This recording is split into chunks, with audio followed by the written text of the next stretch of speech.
മനോഹരമായ പ്രകൃതി സൗന്ദര്യം കൊണ്ടും സവിശേഷമായ ഗോത്ര സംസ്കൃതി കൊണ്ടും ശ്രദ്ധേയമായ ഗ്രാമമാണ് കോഴിമല. കഴിഞ്ഞ 7 പതിറ്റാണ്ട് കാലത്തെ കുടിയേറ്റ ചരിത്രമാണ് ഈ ഗ്രാമത്തിലുള്ളത്. കാഞ്ഞിരപ്പള്ളി, മീനച്ചിൽ, മൂവാറ്റുപുഴ താലൂക്കുകളിലായി താമസിച്ചിരുന്ന ആളുകളാണ് ഇങ്ങോട്ടേക്ക് കുടിയേറിയത്. ഇടുക്കി ഡാമിന്റെ നിർമ്മാണ പ്രവർത്തനങ്ങളുമായി ബന്ധപ്പെട്ട് 1961 മെയ് മാസത്തിൽ അയ്യപ്പൻ കോവിലിൽ നിന്നും കുടിയൊഴിപ്പിക്കപ്പെട്ട ജനതയെ കോഴിമലയിൽ പുനരധിവസിപ്പിച്ചു.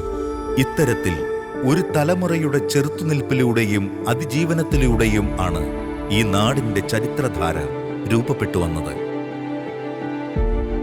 ജീവിത യാഥാർത്ഥ്യങ്ങൾക്ക് മുൻപിൽ പകച്ചു നിന്നപ്പോഴും പട്ടിണിയും ദാരിദ്ര്യവും മൂലം ഒട്ടേറെ പ്രതിസന്ധികൾ നേരിട്ടപ്പോഴുമെല്ലാം കാടിനോടും കാട്ടുമൃഗങ്ങളോടും മല്ലിട്ട് ഇന്നത്തെ സൗഭാഗ്യത്തിലേക്ക് ഈ നാടിനെ കൈപിടിച്ചുയർത്തിയത് അസാമാന്യമായ മനബലവും കരബലവും അതിനപ്പുറം ആഴമേറിയ വിശ്വാസത്തിന്റെ ബോധ്യവും ഉണ്ടായിരുന്ന നമ്മുടെ പൂർവികരാണ്. ഉടുമ്പൻചോലപ്പള്ളി എന്ന് വിളിക്കപ്പെടുന്ന കാഞ്ചിയാർ ലൂർദ് ഇടവകയുടെ ഭാഗമായിരുന്നു കോഴിമല ഉൾപ്പെടുന്ന പ്രദേശങ്ങൾ. 1958 ക്രിസ്തുമസ് ദിനം കോഴിമലയിലെ വിശ്വാസ സമൂഹത്തിന്റെ നാൾവഴികളിലെ സുപ്രധാന ദിനമായിരുന്നു. കാട്ടുകമ്പും ഇല്ലിയും മുളയും പുല്ലും ഉപയോഗിച്ച് കോഴിമല നിരപ്പേൽ ഒരു ചെറിയ ദേവാലയം പണിത് അവിടെ ആദ്യമായി ബലിയർപ്പിക്കപ്പെട്ടു.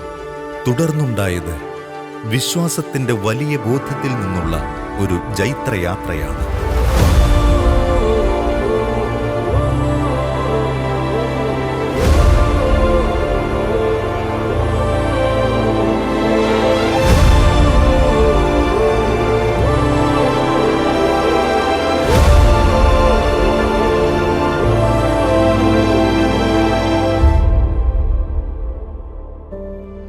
കഷ്ടതകളുടെ അനുഭവങ്ങൾക്കു മുൻപിൽ പകച്ചു നിൽക്കാതെ പഴമക്കാർ നടത്തിയ ധീരമായ യാത്ര. 1980 വലിയ പകർച്ചവ്യാധി ഉണ്ടായപ്പോൾ ഉടുമ്പൻചോല പള്ളിയിൽ നിന്നും വിശുദ്ധ സെബസ്ത്യാനോസിന്റെ തിരുസ്വരൂപവും വഹിച്ചുകൊണ്ട് കോഴിമലയിലേക്ക് പ്രദക്ഷിണം നടത്തി ഇവിടെ വിശുദ്ധ കുർബാന അർപ്പിച്ചത് പഴമക്കാരുടെ വിശ്വാസ സാക്ഷ്യത്തിന്റെ അടയാളപ്പെടുത്തലാണ്. 1988 മാർച്ച് 24 കോഴിമലക്കാരുടെ ചിരകാല അഭിലാഷമായിരുന്ന ദേവാലയത്തിന്റെ വെഞ്ചിരിപ്പ് കർമ്മം കോതമംഗലം രൂപതാമെത്രാൻ മാർ ജോർജ് പുന്നക്കോട്ടിൽ നിർവഹിച്ചു. ദേവാലയത്തോടും വൈദികരോടും ചേർന്ന് വിശ്വാസകാര്യങ്ങളിൽ തൽപരരായി ജീവിതത്തെ ക്രമീകരിക്കുവാൻ ഈ ഗ്രാമീണ ജനത എന്നും ശ്രദ്ധിച്ചിരുന്നു.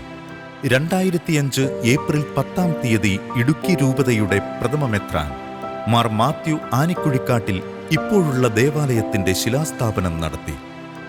സാമ്പത്തികമായി ഏറെ പിന്നോക്കം നിൽക്കുന്ന ഈ ജനത്തിന്റെ വലിയ സാഹസികതയ്ക്കാണ് ഇതോടെ തുടക്കം കുറിച്ചത്. പക്ഷേ ഈ ജനതയുടെ ആഴമേറിയ വിശ്വാസത്തിന്റെയും കഠിനാധ്വാനത്തിന്റെയും കൂട്ടായ്മയുടെയും നേർസാക്ഷ്യമായി അതീവ സുന്ദരമായ ദേവാലയം പണിതുയർത്തപ്പെട്ടു. കുടിയേറ്റത്തിന്റെ കയ്പനുഭവം രുചിച്ച ഈ ജനത പിന്നീടൊരിക്കലും ജീവിതാനുഭവത്തിന്റെ കയ്പനുഭവങ്ങളുടെ മുൻപിൽ തകർന്നു പോയിട്ടില്ല. വിശ്വാസത്തിൽ എല്ലാ കാലത്തും ജീവിതത്തെ കരുപ്പിടിപ്പിക്കാൻ വേണ്ടിയുള്ള തീവ്ര ശ്രമങ്ങളാണ് നടത്തിയിട്ടുള്ളത്. അവയെല്ലാം ഫലം ചൂടിയതിന്റെ കഥകളാണ് പിന്നീടങ്ങോട്ട് കാണാൻ കഴിയുന്നത്. ജീവിത നിലവാരങ്ങളൊക്കെ ഭദ്രമാക്കാൻ നമുക്ക് കഴിഞ്ഞിട്ടുണ്ട്. ഇടവകയിൽ മനോഹരമായ വൈദിക മന്ദിരവും പാരിഷ് ഹാളും മറ്റ് അടിസ്ഥാന സൗകര്യങ്ങളുമെല്ലാം സ്വന്തമാക്കാൻ കഴിഞ്ഞു. അനുകൂലവും പ്രതികൂലവുമായ ജീവിത സാഹചര്യങ്ങളിൽ എല്ലാം സമചിത്തതയോടും ശാന്തതയോടും കൂടി അവയെ നേരിട്ട മഹാവിശുദ്ധനായ വിശുദ്ധ യൗസേപ്പ് പിതാവിന്റെ നാമധേയത്തിൽ സ്ഥാപിതമായ ഈ ഇടവക ഈ വിശുദ്ധന്റെ ജീവിതത്തിൽ നന്മകൾക്കൊപ്പമുള്ള വളർച്ചയിലൂടെയാണ് കടന്നുപോകുന്നത്. 7 പതിറ്റാണ്ടുകൾക്ക് മുൻപ് കൊടുങ്കാടായിരുന്ന പ്രദേശമാണ് ഇന്നത്തെ കോഴിമല. ഈ നാടിന് എത്രത്തോളം നേട്ടം കൈവരിക്കാൻ ആയെങ്കിൽ അതിന്റെ പിന്നിൽ കുടിയേറിയെത്തിയവരുടെ അധ്വാനവും കഷ്ടപ്പാടുമാണ്. ദൈവാനുഗ്രഹമുണ്ടെങ്കിൽ ഏതു പ്രതിബന്ധങ്ങളെയും നേരിടാൻ ആവുമെന്ന് കുടിയേറ്റക്കാരുടെ ജീവിതം നമ്മെ പഠിപ്പിക്കുന്നു. ഇന്നു നാം ഇടവക ദിനം ആചരിക്കുമ്പോൾ ഇന്നലകളുടെ ഓർമ്മകൾ മാഞ്ഞുപോകാതെ ഓർത്തെടുക്കുക എന്നതാണ് പഴമക്കാരോട് കാണിക്കാവുന്ന സുഹൃതം. അവർ വെട്ടിത്തുറന്ന വിശ്വാസത്തിന്റെ പാതയിലൂടെ ധീരമായി മുന്നേറാൻ നമുക്ക് ശ്രമിക്കാം.